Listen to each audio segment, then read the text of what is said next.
What's up guys?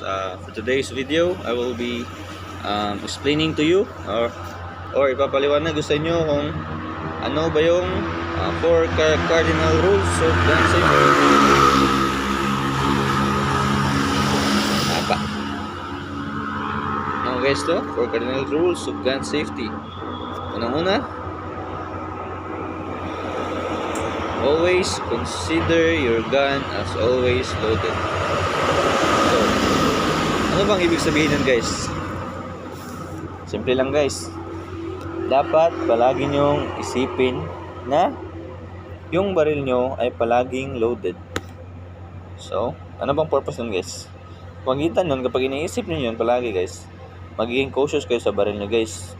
Hindi kayo magiging pabaya guys. So, ganun guys. So number 2, do not point your gun or the muzzle of your gun to anyone you don't want or intend to kill or destroy. So ano ba ibig sabihin nun guys? So ang ibig sabihin nun guys, simple lang guys. Huwag mong itutok yung baril mo guys sa kahit sino na hindi mo gustong patayin or sirain. Ganun lang yun guys, basic na basic. Tapos sa number 3, always keep your trigger finger out.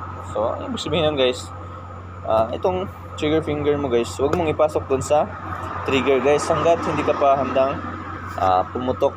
Yan lang guys, para safety guys, baka may aksidente kang mabaril guys. Tapos sa number 4, always check your target, what is in front of it and what is behind it. So ibig sabihin nun guys, i-check mo muna guys bago ka bumaril. Check mo muna kung ano yung nasa harap ng target mo. Kung baka kung may tao, huwag mong barilin. Kung sa likod nun, baka may tao rin, huwag mo rin barilin guys. Pwede ka lang bumaril guys kapag clear yung paligid ng target mo guys. Yun lang guys. May 5 pa rin guys, pero di naman yun applicable masyado. Doon lang yun sa firing range.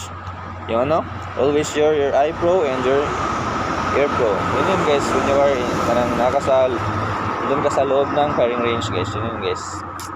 So, sana may natutunan kayo guys sa short video na ito. And good luck sa inyo ang pagiging security guard guys. Bye bye. Anyway, please consider like, comment, and subscribe guys para ma-inspire tayo na guys na gumawa ng mga video guys, ng tutorial guys. Thank you so much for supporting me guys. Bye bye.